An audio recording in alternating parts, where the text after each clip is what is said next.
Добрый день, друзья мои! Всем привет! С вами Вид, и вы на канале Art of Conquest. Выполняя обещание, делаю вторую часть. В прошлой части я сделал сравнение BlueStack и Nox. Кстати, в группе мне многие написали, что есть еще виртуальные менеджеры. Повторюсь, я делал обзор самых популярных и самых стабильных менеджеров. Nox реально очень стабильный, требует мало ресурсов для запуска, и на нем все действительно очень плавненько и аккуратно работает. Но, опять-таки, Nox версия 4. Я в прошлом видео очень подробно поделился сомнениями на эту тему. Многие игры требуют по умолчанию Droid не менее 5, и в очередном обновлении может случиться так, что поддержка 4 прекратится. Повторюсь, я уже это говорил в прошлом видео, но чтобы не искать в панике альтернативный менеджер, лучше позаботиться о такой неприятности заранее. BlueStack — это лидер на сегодняшний день, поддержка у него очень хорошая. На борту стоит Droid 7 последней версии, она постоянно обновляется, работает действительно плавно. На данный момент альтернатив BlueStack, честно говоря, я не вижу. У каждого свое мнение, я высказываю свое. Опять-таки, друзья мои, я никого не заставляю все бросить и поменять свой виртуальный менеджер. Допустим, стоит у вас какая-нибудь Анди, ради бога, стоит у вас Nox, замечательно, очень хорошая система, мне она действительно нравится. С сомнениями я поделился. Это видео для тех, кто, во-первых, впервые ставит систему и не хочет особо париться с техническими деталями. Установка BlueStack настолько простая, что с ней справится даже новичок, даже незнакомый с тонкостями установки и настройки виртуальных машин. После установки я расскажу, как настроить BlueStack, чтобы он работал даже на слабых системах. Повторюсь, BlueStack нужна система от 4 гигов, иначе он просто, во-первых, не запустится, даже если вы какими-то танцами с бубном его запустите, работать на нем будет просто нереально. Нужна система 4-8 гигов минимум. Итак, не будем тянуть кота за причинное место, поехали. Итак, что мы делаем? Под видео есть две ссылочки для русскоговорящих и для англоговорящих игроков. Точно так же эти ссылки есть на сайтах. Я специально запустил англоязычный сайт, правда он пока пустой, но я потихонечку его наполняю.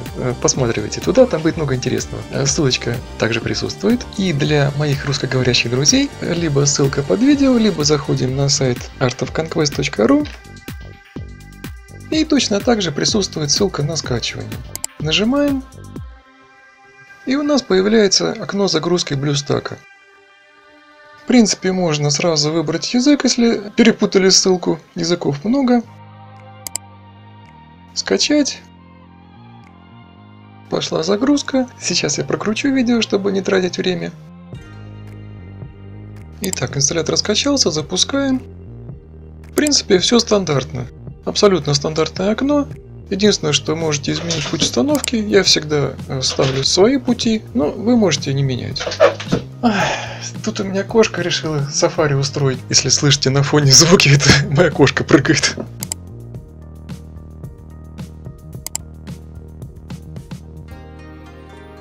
Устанавливаем программу. Инсталлятор BlueStack занимает 408 мегабайт, почти полгига. Но в принципе, если соединение хорошее, скачивается очень быстро. В зависимости от системы установка длится несколько минут. Все.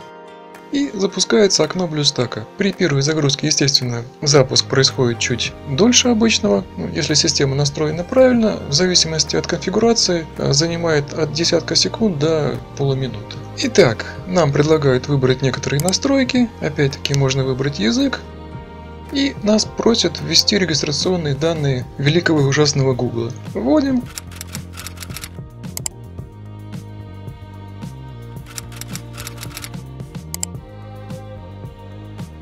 И в зависимости от ваших настроек вам придет смс-ка с подтверждением. Мне пришло на телефон подтверждение, что это я. Да, я нажал сейчас, что это я. И таким простым способом мы подтвердили свою личность.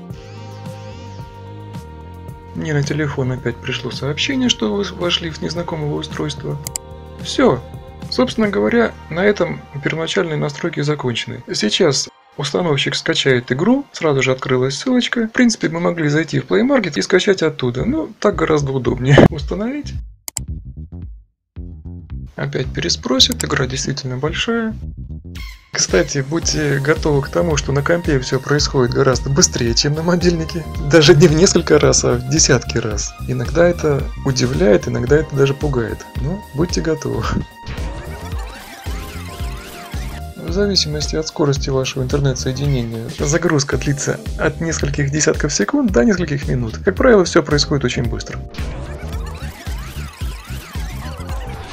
Выскочило системное сообщение BlueStack, что установлено. Все, открываем и вводим свои регистрационные данные. Показывает кнопки, которые по умолчанию в игре. Можно настроить, чтобы это окошко не показывалось больше. Нас спрашивают, что требуется разрешение от Art of Conquest нашей системе. Соглашаемся. Да, разрешаем. Это нужно для того, чтобы мы могли перетаскивать с компа из проводника, либо из вашего любимого менеджера файлов картинки, видео и так далее прямо в игру BlueStack. Поверьте, это очень удобно. Лучше разрешить. Просто перетаскиваем, и они оказываются сразу же в игре. Действительно очень удобно. Все, игра установилась. Сейчас игра определяет нашу страну и язык, производится настройка языковых настроек, игра скачивает небольшой патчик, и после этого язык сменится на ваш родной.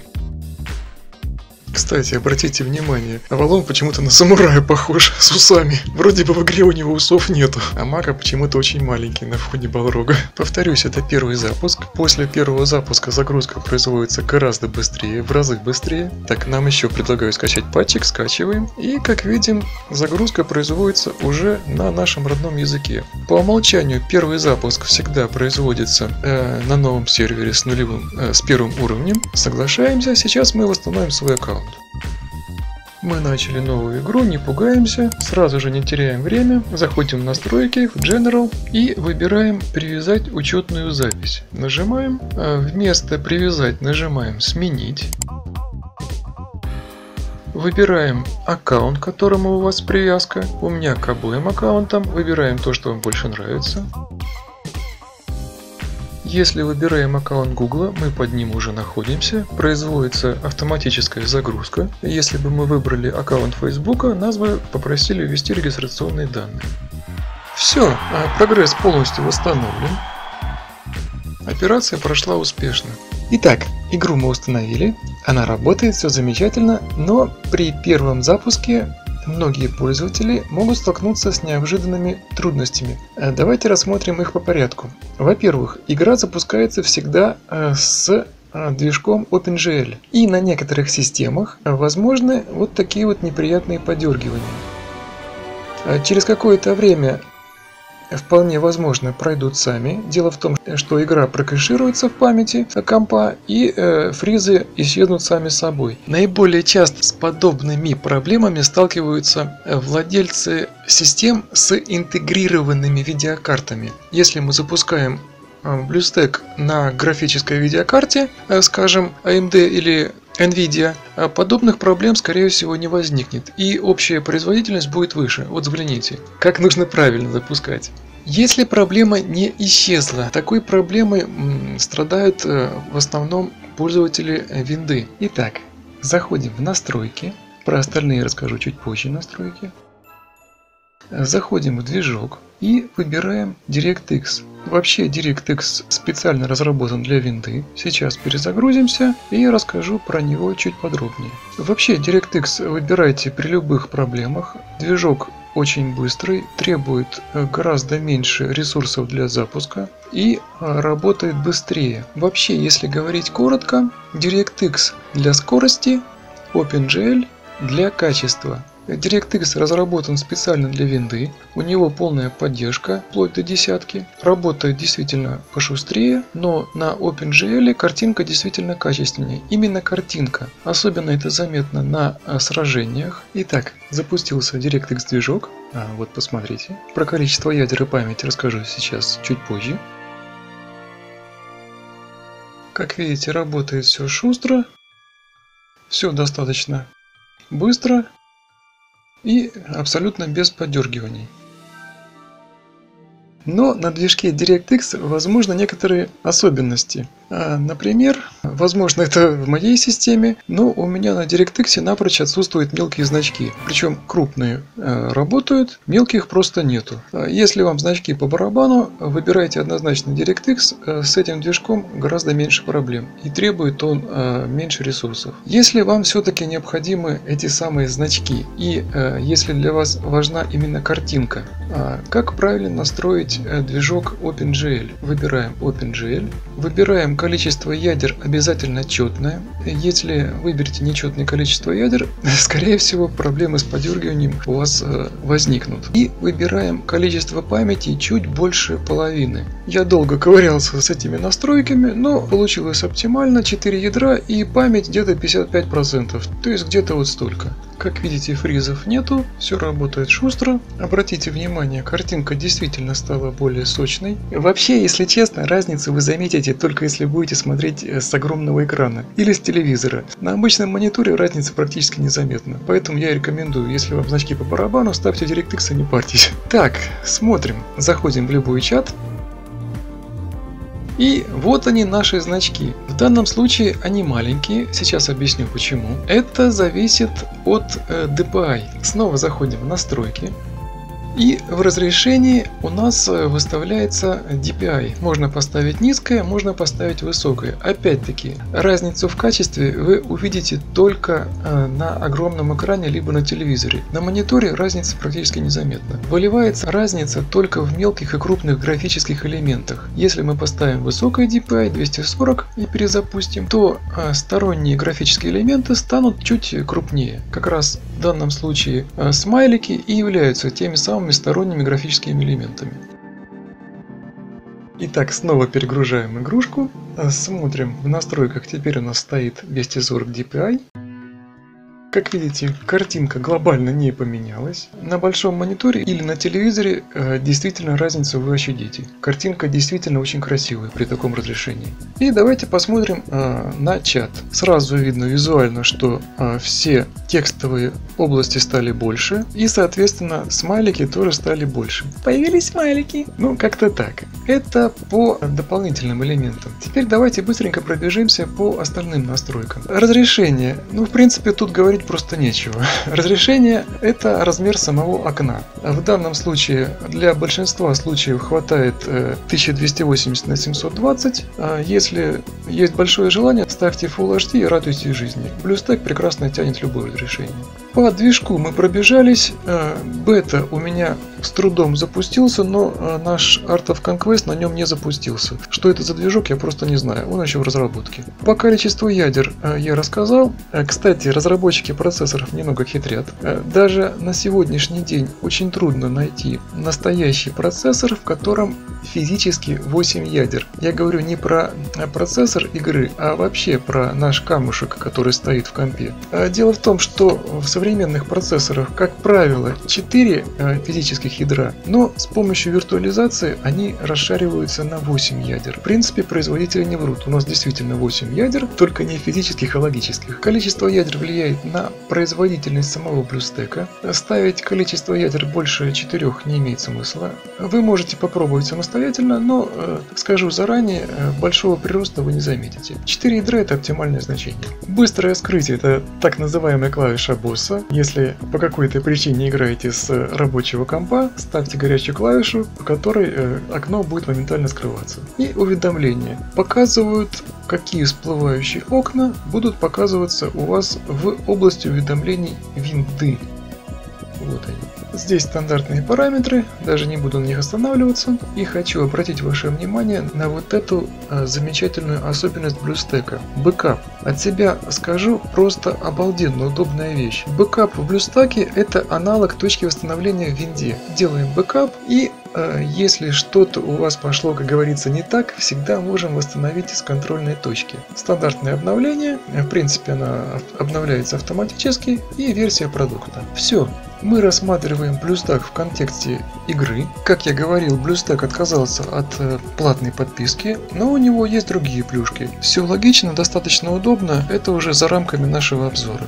Это по графике. Теперь о других интересных фишках. Как видите, работает все достаточно шустро, достаточно гладко. Графический движок действительно тянет очень хорошо, разница очень заметна. Итак, верхнюю часть мы рассмотрели. Теперь давайте рассмотрим нижнюю полоску.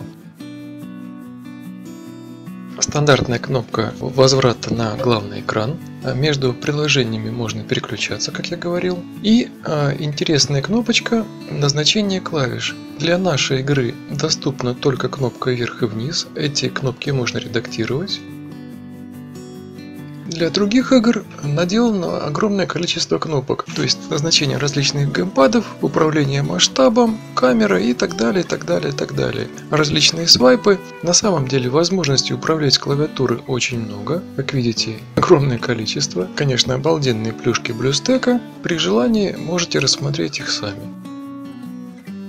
Самая первая маленькая кнопочка включает и выключает использование клавиатуры. Смотрите, в данном случае нам доступны кнопки приближения и удаления. Эта кнопочка включает и отключает использование клавиатуры, чтобы предотвратить случайные нажатия. Кнопка «Показать подсказки» и какой величины, собственно говоря, эти самые всплывающие подсказки. Расширение на весь экран. Обалденно удобная вещь, когда мы смотрим, допустим, с телевизора. Действительно очень красивое изображение. И кнопочка позиционирования. Можно указать, где мы находимся.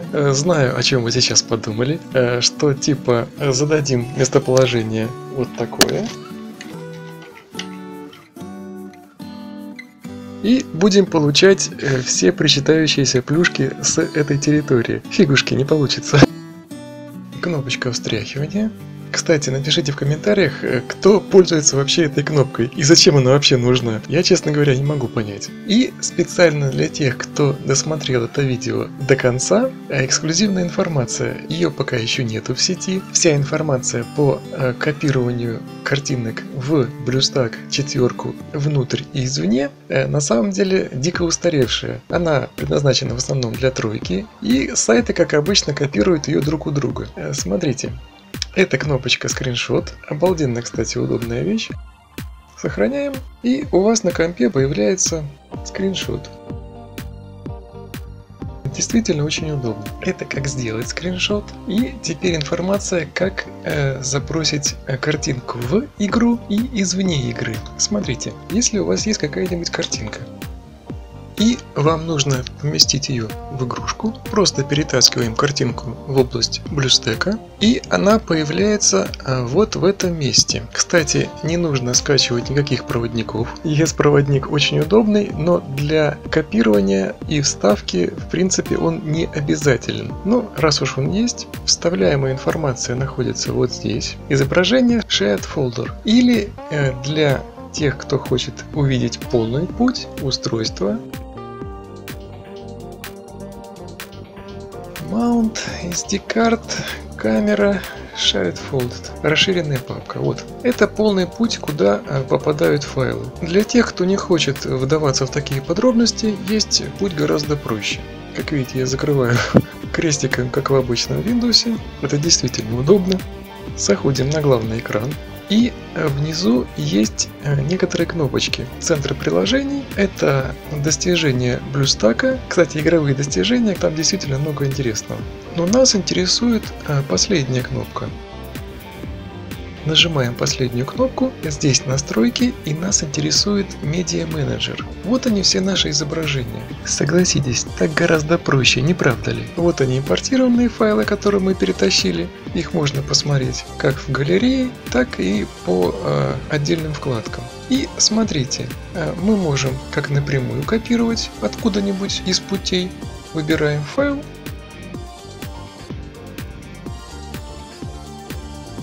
И они уже скопированы. Согласитесь, обалденно удобно. Точно так же можно копировать изображение обратно в Windows. Скажем, нам сбросили какую-нибудь картинку.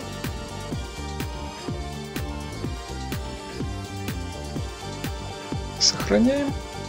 И смотрите. Картинка появилась в галерее. Просто выбираем ее. Отправить в Windows, выбираем путь, куда копировать. Все, нам приходит сообщение, что картинка скопирована. и можем посмотреть ее. Вуаля, картинка действительно скопирована. Согласитесь, очень удобно. Не нужен никакой проводник, никакой ES менеджер, а все уже есть внутри BlueStack. Повторюсь, этой информации пока нигде еще нету, а вы первые, кто узнает об этом, так что пользуйтесь на здоровье. Как видите, работать с BlueStack действительно одно удовольствие, все очень просто, наглядно. И давайте пробежимся еще по настройкам. В BlueStack уже полная поддержка клавиатуры, не нужно ничего настраивать, переключайте клавиатуру так, как вы обычно переключаете ее в Windows, язык уже установлен, клавиатура уже установлена и настроена. Есть уже встроенный браузер, точно так же устанавливать ничего не нужно, все уже работает. Стандартный набор уже присутствует на борту. Если что-то нужно более серьезное, заходим в наш любимый Play Market и устанавливаем. Вот как-то так. Спасибо за просмотр. Надеюсь, информация была вам полезна. А на сегодня все. Спасибо, что вы со мной. Подписывайтесь, ставьте большой палец вверх. Мне будет очень приятно. Всего доброго. До свидания. И сейчас будут показаны заново все наши... Ай, кот!